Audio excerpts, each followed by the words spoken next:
I'll turn on my mic. This subcommittee will come to order. The subject of today's hearing is fiscal year 2027 budget request for the United States House of Representatives. I'd like to thank Ranking Member Espiat, committee members, and our House officers, Mr. McCumber, Mr. McFarland, and Ms. Binstead. Ms. Binstead, we welcome you to your first appearance before this subcommittee, and we appreciate your willingness to serve as our acting Chief Administrative Officer. We're also joined today by Mr. Matthew Berry, the House General Counsel, Ms. Kristen Stevenson, the newly appointed House Inspector General. Congratulations, Ms. Stevenson. Mr. Brian Lindsay, the Law Revision Counsel, and Mr. Warren Burke, the Legislative Counsel. I would like to begin by thanking each of you and your dedicated staff for the long hours and committed service you provide to this institution. I know my colleagues share my appreciation for your work you do to keep this House operating safely, effectively, and efficiently. Thank you again for joining us today, and I look forward to hearing your testimonies and learning more about your budget priorities for fiscal year 2027. I now recognize my Ranking Member Espiat for his opening remarks. Thank you, Chairman, and thank you all for being here with us. You make things run here, and we appreciate that. And as the ranking member representing New York's 13th Congressional District, one of the most diverse districts in the country, and chair of the Congressional Hispanic Caucus, I want to begin by expressing my appreciation for the work that each of you do on behalf of the House and millions of people we represent. I want to begin by expressing my sincere appreciation for the work of each of your offices and on behalf of this House, whether it is the official reporters ensuring the accuracy of our proceedings, the Office of the Legislative Counsel helping us translate ideas into law, or the many technology and support teams keeping the institutions running.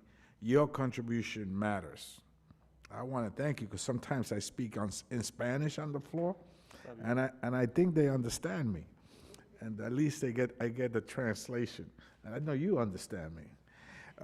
They make a real difference in how. That I could understand. I think this morning you felt that way, right?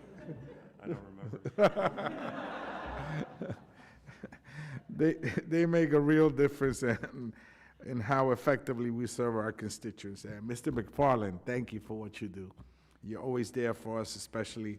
We want to thank your team in standing up and strengthening House member security programs. This is so important for all of us now. And I am grateful that you're able to support the members. And I only hear great things from the members about you, so thank you for what you do.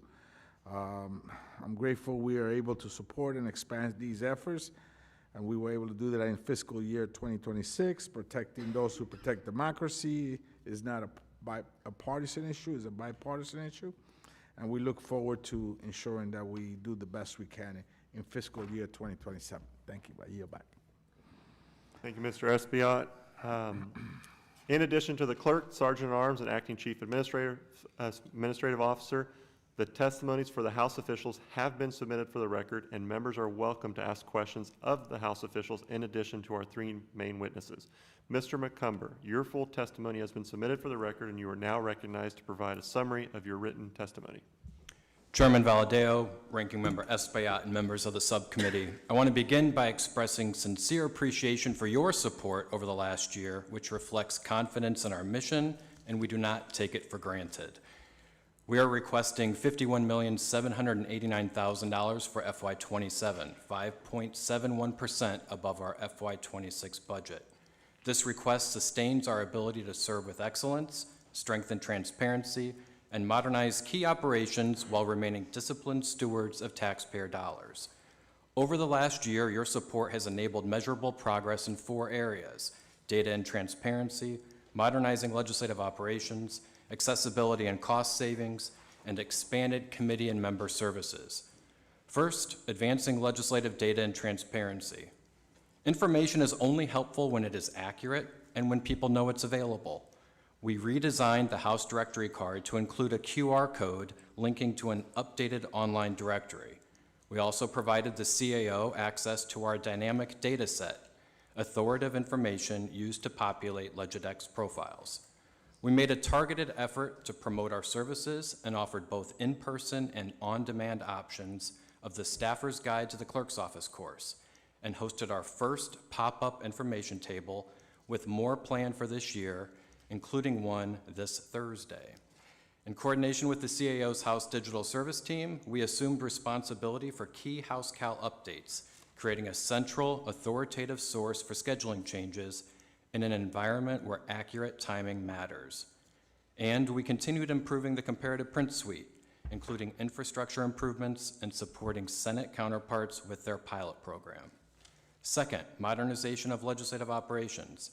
You can now generate and submit constitutional authority statements within the eHopper, and we implemented a process for you to waive GPO proofreading, reducing processing time and helping legislation appear online more quickly. Soon, we expect to release another eHopper improvement, an option to add co-sponsors using the Quill platform, making co-sponsor submissions easier while ensuring accuracy and consent. At the same time, we are steadily modernizing our mission-critical legislative information management system, deploying updates that strengthen daily operations, like allowing bulk amendment processing, saving countless staff hours while protecting data quality for official publications and public repositories.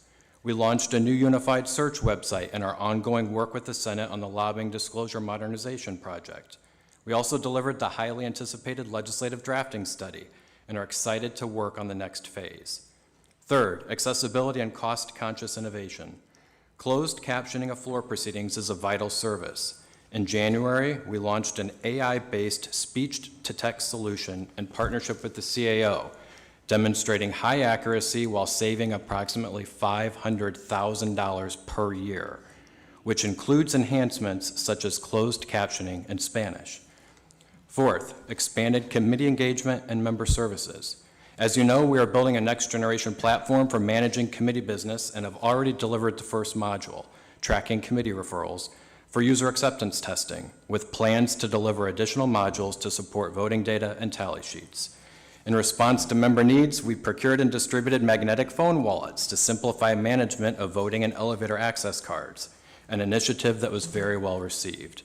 And demonstrating that modernizing even routine processes can meaningfully create efficiencies, we developed an interactive official foreign travel form to replace the static PDF. Finally, we continue our stewardship responsibilities as custodian of House records and overseer of the House collection. We have secured significant donations from descendants of notable figures, and in honor of the upcoming completion of the Cannon Building, I brought artifacts today relating to the history of the building, including a recently acquired artifact from Speaker Joseph Cannon's family, his walking stick.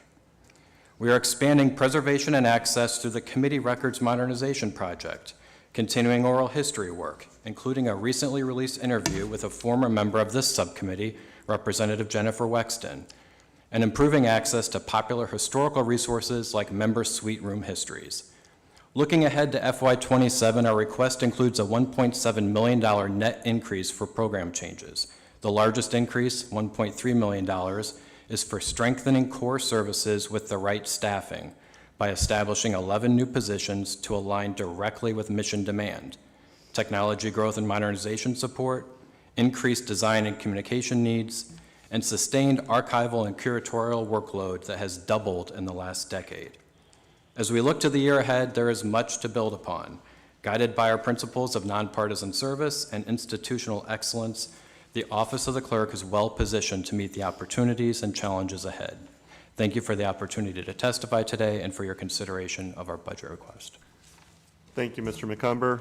I now recognize Mr. McFarland for a summary of your written statement. Testimony, sorry. Good afternoon, Chairman Valadao, Ranking Member Espaillat, and members of the committee.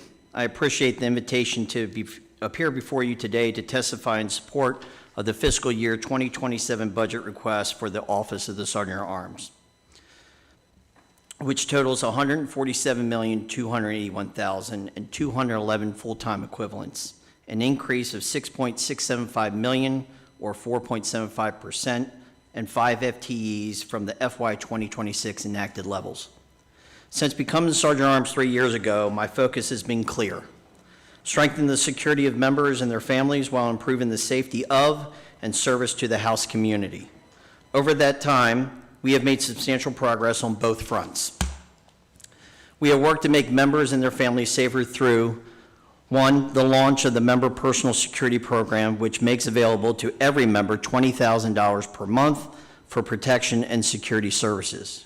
Two, the deployment of the mobile duress application to provide members with an additional safety tool when they are away from the Capitol complex. Three, enhancements to the residential security program, strengthening the protections available at members' homes. Four, the launch of the Sergeant at Arms Secure Member Portal, creating a centralized platform where members and their offices can access security resources and services. And five, the establishment of the Member Cybersecurity Program focused on member data privacy, helping members and their families mitigate risk related to personal data exposure. While we are proud of the progress made over the past 3 years, our focus now is on strengthening these programs while continuing to deliver exceptional service to the House community every day. This includes preparations for the 120th Congress, which are already underway to ensure that new members understand and can easily enroll in our programs from day one. My office is fully committed to delivering top-tier, nonpartisan services for members, their families, and staff. We recognize the immense responsibility entrusted to us and are dedicated to upholding the highest standards of professionalism and efficiency. I look forward to working with this committee and my fellow House officers here today, and I welcome any questions you may have. Thank you, Mr. McFarland. I now recognize Ms. Benstead for her summary of her testimony. Thank you. Good afternoon, and thank you for the opportunity to present the CAO's fiscal year 27 budget. Over the past few weeks, I've had the opportunity to meet with many of you to introduce myself and understand your priorities regarding the CAO. Though I was just recently appointed as acting CAO, I've been with the organization for 10 years and served the House in various other capacities for over 3 decades. I've been a consumer and a provider of CAO services. In fact, I was here before the CAO was created in 1995. I have seen it evolve and expand over the years. All this to say, I have a deep understanding of and an appreciation for the services CAO employees deliver. The budget request includes funding to maintain CAO's broad range of services, from payroll and benefits to furniture and cabinetry, training and development, counseling, floor and committee broadcasts, food services, childcare, to the extraordinary task of building, maintaining, and protecting the House's critical IT infrastructure. It also includes funding to support new projects that will improve the House's cyber posture and deliver services that save members money and enhance their operation. In total, the 27 request is for $253 million, an 8.5% increase over its 26 enacted level. 80% of its increased funding request is for operational sustainment to cover increases associated with personnel, contractors, hardware, software, licenses, and more. 20% is for new high-priority projects. Included in both sustainment and new project funding are programs and projects critical to the House's cybersecurity posture. To be clear, without exception, protecting members' data is the most consequential responsibility of the CAO. It is evidenced by the fact our IT budget accounts for 55% of its entire operating budget. Congress is a target in every sense. It's certainly a top target for the most sophisticated, state-backed cyber adversaries. In 2025 alone, there were 3 billion malicious attacks targeting House websites and 178 million potentially harmful emails. That's almost 30,000 intrusion attempts during this brief statement alone.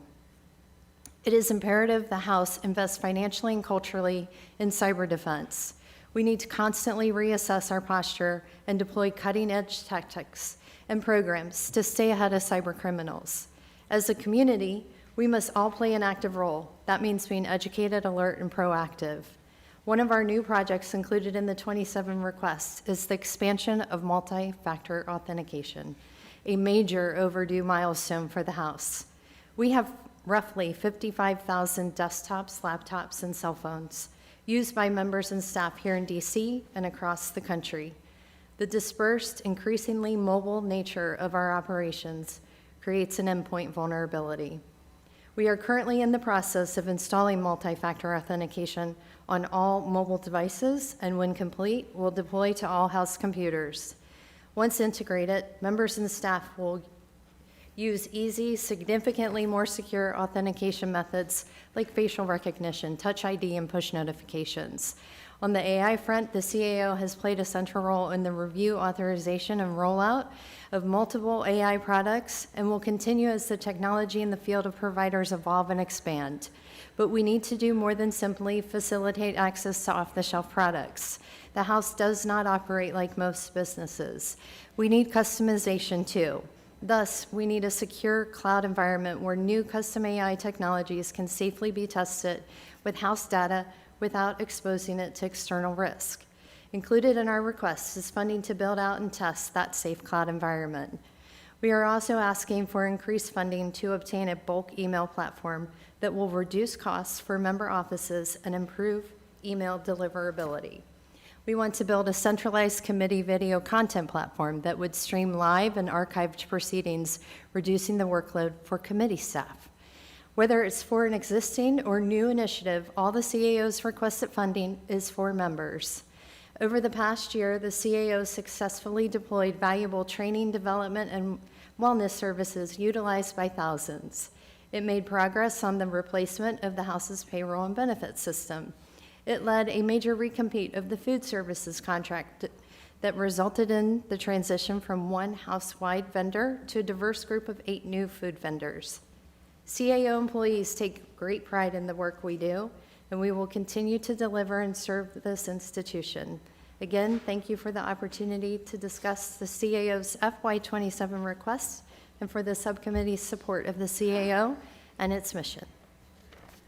Thank you, Ms. Binstead. We'll now begin the question portion of the hearing. I will call on members based on seniority of those present when the hearing was called to order, alternating between the majority and minority, followed by members in order of their arrival. Each will have 5 minutes, and I now recognize myself. Mr. McFarland, as you shared in your testimony, the House has made significant investments in security within your budget and with the Capitol Police and in physical security. What are your greatest concerns regarding security at this moment, and what can we do to support your efforts? Mr. Valadeo, supporting U.S. Capitol Police and the physical security projects actually sit at the top of my list. I think one thing that I would recommend is that I wish I would see 100% participation in all the Sergeant Arms programs that we provide. We see quite a bit. It's been very useful. Some of the physical security projects, I think, are moving just a little bit slower. I'd like to see them move a little bit faster to enhance the security and also relieve a little bit of the burden off of the U.S. Capitol Police. But given the intel trends that we've seen, cybersecurity is definitely at the top of the list. I worked very well with Ms. Binstead on creating the cybersecurity program, which we have seen at least half of the members of Congress use our cybersecurity program, which we're very proud of. We'd love to see 100% in that. But as we go forward, we're always trying to negotiate with vendors to try to help us out a little bit more, but I'd turn it over to Ann for anything else that you might see cybersecurity related, if I could, if you want to add. By all means. If you want to add on. Specific to members, I think we're doing a pretty good job. We have the dark web monitoring service that includes all members, any House emails, the names of their offices, committees, and it is also available to them for personal monitoring as well. We currently have very low participation in that, just because I think members want to keep their personal emails and their family's emails to themselves, but it is offered, and we're happy to include them in that service.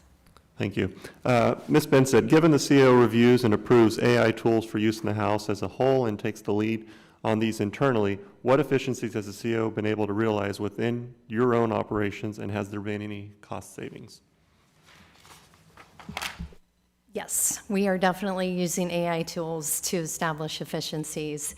I think one of the in my opinion, most significant is the 508 accessibility on websites. And we're utilizing that on HouseNet, and we're utilizing that across the websites that we host for members, committees, and leadership offices. All right, thank you. Mr. McCumber, as you know, in fiscal year 2023, with the goal toward building greater efficiencies and timeliness into drafting of legislation, the committee requested a collaborative legislative drafting report. We appreciate your office taking on a leading role in working collaboratively with Legislative Council to complete the report. Can you please share with us the findings and recommendations in the new report and the recommendations for a path forward? Certainly, thank you for the question. And collaboration with the Office of Legislative Counsel, we recently released that report, as you mentioned, and it calls for first establishing some clear, in Legislative Counsel, their internal operations with communication to their stakeholders, members, committees on what to expect. The project itself will then turn towards a portal that will allow members, staff to be able to log in and see the status of their request, whether it's been assigned to attorney, whether a draft has been returned. And we, after all of the 64 interviews and thousands of lines of transcript, one of the big things that we think will relieve a lot of the pressure is just knowing where the status of their request is. And then eventually it'll lead, the goal is to have it lead to a lightweight editor, web-based editor, where instead of relying on Leg Counsel to go in and update a date, perhaps this is something that a member staffer could log in and do without compromising the ownership of the draft or the legal language definitions of the draft. And I'd certainly welcome any additional from the Leg Counsel, who was intimately involved in that project. All right, thank you. My time's expired, and I now recognize Ranking Member Espiat for his 5 minutes. Thank you, Mr. Chairman. Yes, the cyber threats that you mentioned are extensive, right? And I want to know what are the most significant house vulnerabilities that you see and that you're working to address? I think one of the most significant risks to the House is shadow IT, where staff is using non-authorized products within the House network. That's one of the greatest risks, in my opinion. And then we have tools and would like to get more tools to establish the zero trust for cyber activity. Thank you. And I know that all of you have been working, on cyber-related and IT-related efforts. Is there any effort to coordinate everybody and to have everybody in the same loop? I mean, so that nothing happens that the other entity is not aware of. Yes, we would definitely like to coordinate all of our systems within the CAO's cybersecurity monitoring network. Is that part of your request, your fiscal request? We have not included that in the request to this point, but have talked to your staff about having an amendment to include some of those. Okay. So, Very good. I look forward to speaking to you about it. And thank you. I'll yield back. Thank you, Mr. Espiat. Now I'll move on to Mr. Moore for his 5 minutes. Well, thank you, Mr. Chairman, and thank you all so much for being here. I've spoken to probably each of you individually ahead of this hearing and just over time, and Mr. McFarland I've probably known for 20 years at this point when I was staff. So thank you all so much for being here. Wanted to follow up on something just from last year.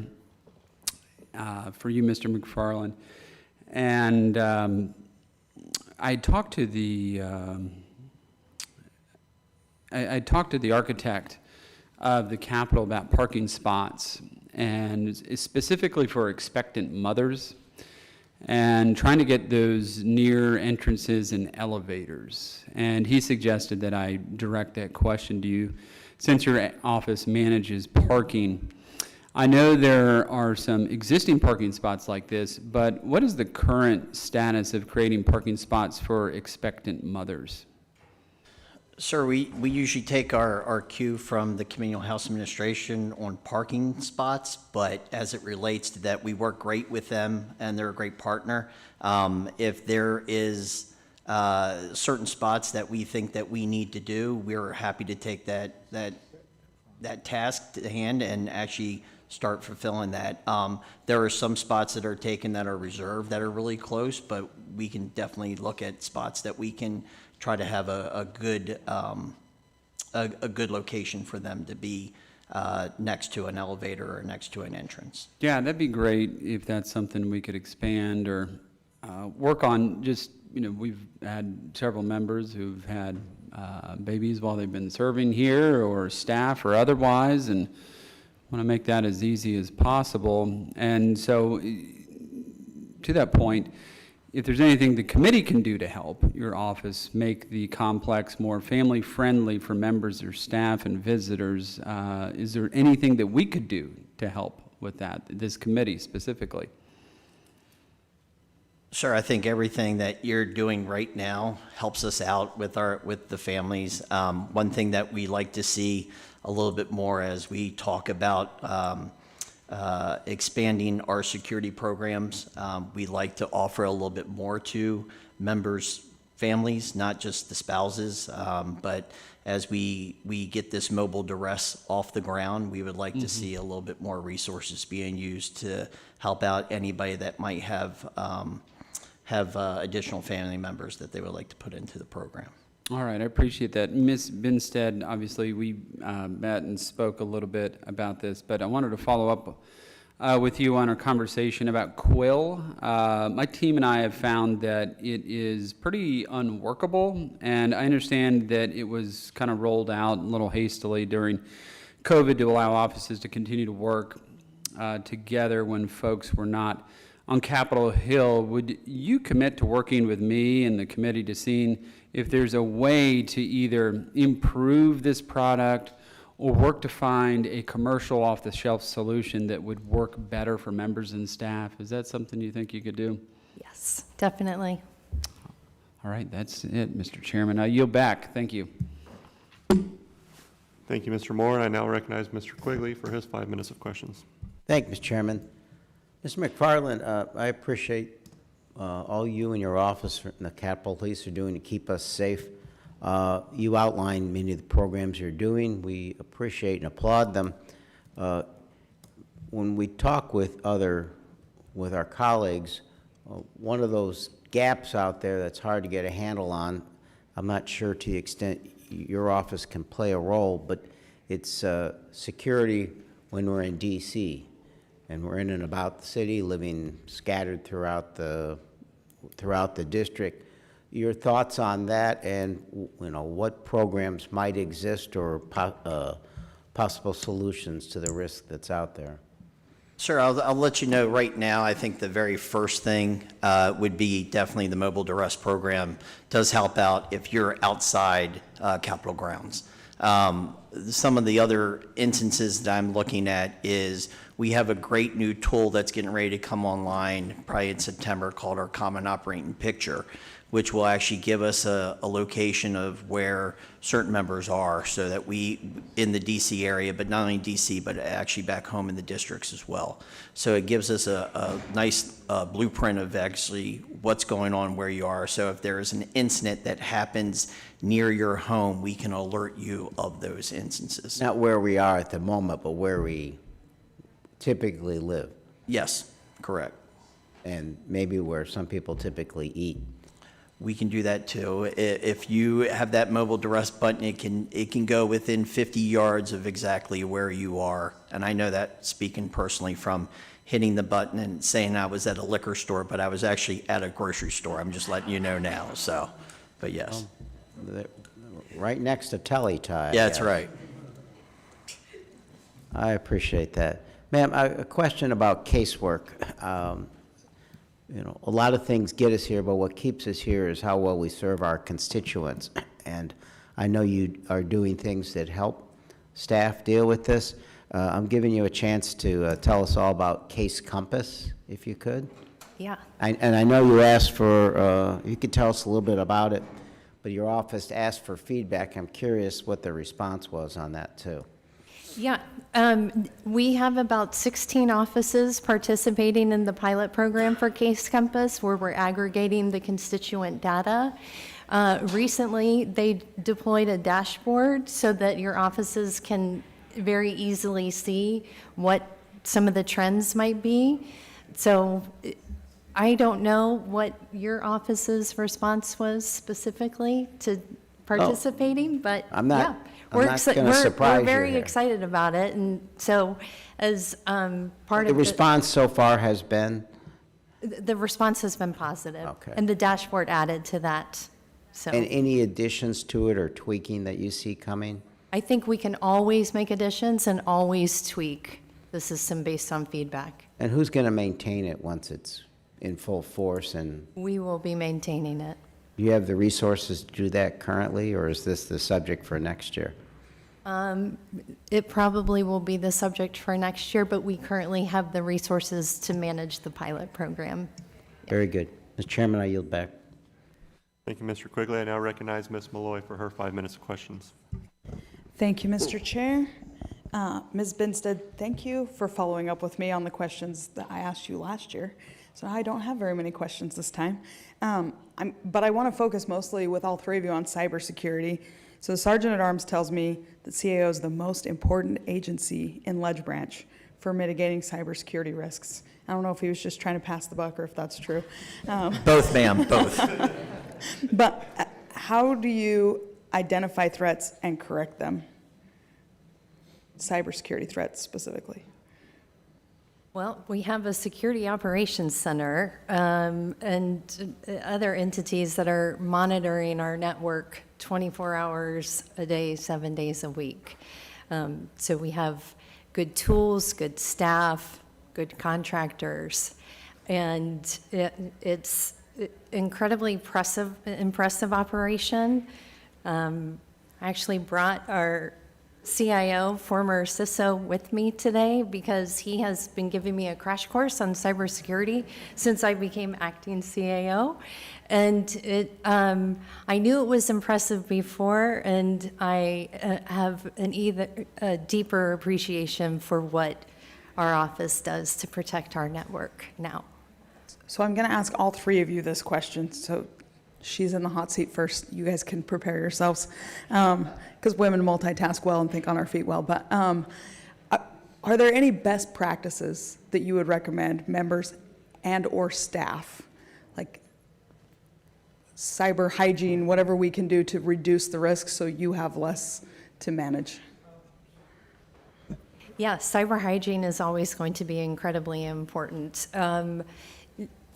We have very significant IT policies that really help, I think, staff and members understand what the restrictions are for our network and why they're there. And so, like I mentioned before, shadow IT creates a tremendous vulnerability to our network. So the more we can educate the staff, the members, the better off we are. Hey, Mr. McFarland, any best practices you want us to know about? Definitely take your cybersecurity training. That's number one. I beat you to the punch. If we don't, we get reminded. If you don't, very you get regularly. reminded quite a bit. I've heard from my friends who didn't get theirs done on time. I would definitely say that, but also that if you travel outside the United States, definitely talk to either the CAO or my Office of House Security to talk about the threats and that happen overseas with your personal electronic devices when you travel. They're quite extensive and nothing to go in here, but definitely I would ask for that training as well. Okay, Mr. McCumber? And I would have nothing new to add to either of that, so take the cybersecurity training. And then the cybersecurity email reminders that are sent out are helpful. It's a nice reminder of all the threats that are out there. So just pay attention and do what you're supposed to do. Yeah. Okay. I will go back and tell my staff to do what they're supposed to do. Mr. McFarland, you talked in your testimony about how you're tracking nationwide threats now. And I know when we had sheriffs from Utah here last year and they got to come see how you do that, that was really educational for them. I think they were excited to see that, and now they know how to interact with your office better. But tracking nationwide threats is an expansion of your mission. What do you think the appropriate scope of the Sergeant-at-Arms responsibilities should be in a modern time where we're all traveling and there's so much cyber threat? In 1 minute. Thanks. All right. You know, we've partnered, we've actually helped out with Capitol Police trying to get a handle on a lot of the threats that happen. They've expanded their program, and as chairman of the Capitol Police Board, I've seen personally that they have created this personal intelligence operations center that intakes all the threats that come in. There's some work that still needs to be done. They're expanding their mission, but we have to be very cognizant of the fact that we don't want to expand too much. We want to make sure, you know, we keep it within their boundaries of what they can do. But I do think that the partnerships that we have with the local law enforcement and the fact that we've actually had these memorandum of understanding with the local law enforcement have really helped out significantly. And that's some of the money that's come right directly from the Legislative Appropriations Subcommittee, which we're grateful for, that we'll be able to provide a service to members of Congress back home in their districts by reimbursing the local law enforcement agencies that are there that can do things while we can't be everywhere at once. Okay, thank you. And I'm out of time, so I will yield. Thank you, Ms. Malloy. I now recognize Mr. Lalota for his 5 minutes of questions. Thank you, Mr. Chairman. Happy St. Patrick's Day, everybody.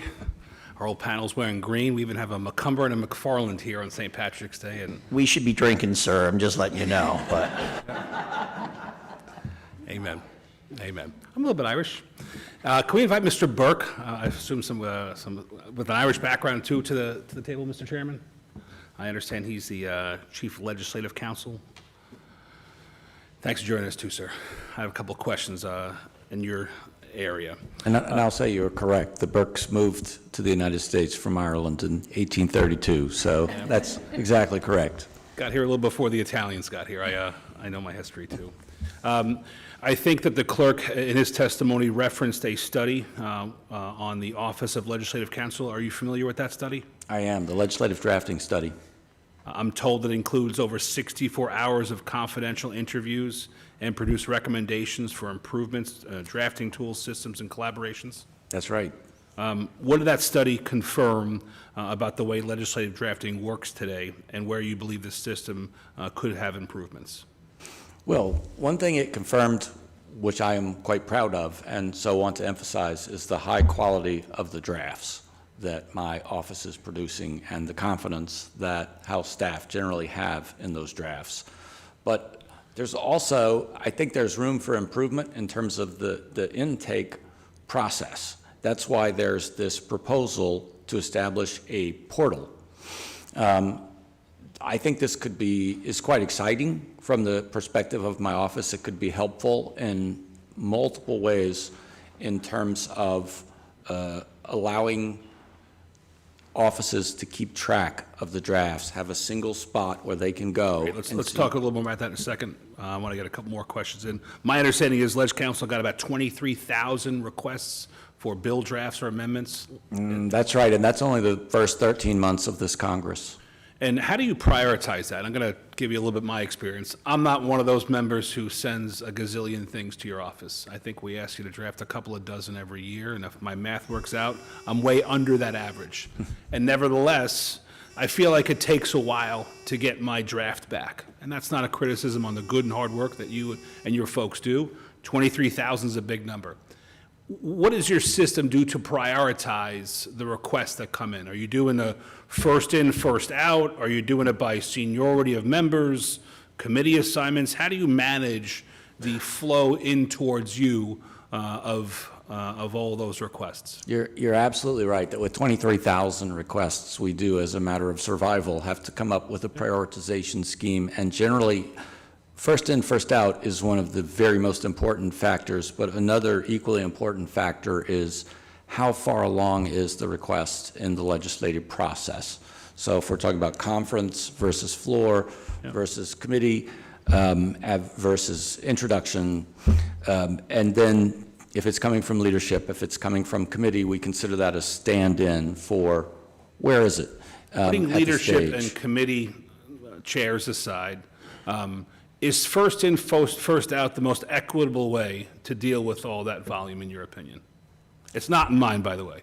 As somebody who doesn't request all that much, I don't want to be at a disadvantage with my time when it comes to, like I said, I put a couple of dozen requests in. If somebody's putting in hundreds, is it equitable that somebody who puts in hundreds has the same level of priority up to, compared to somebody who puts in so much fewer?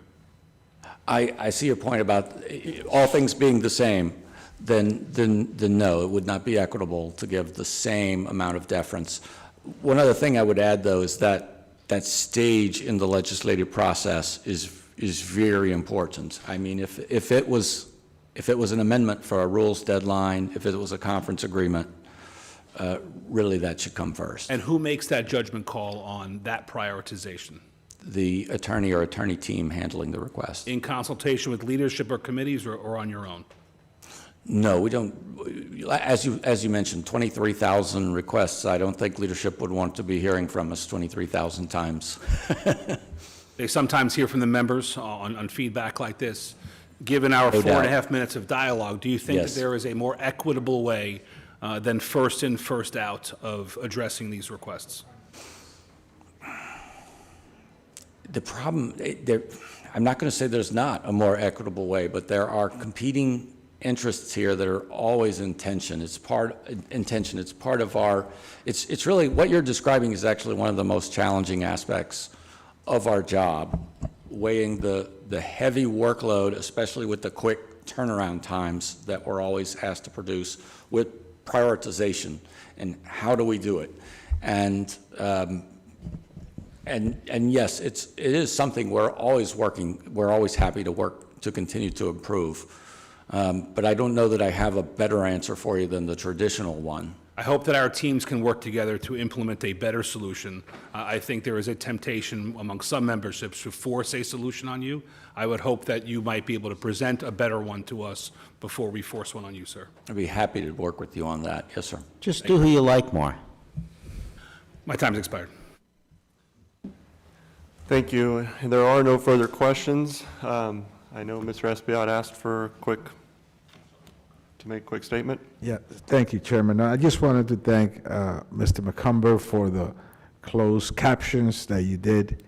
And thank you for that effort, and also I look forward to working with the CAO on your bulk email service. I think hopefully you can drive down costs and more constituents could get our information.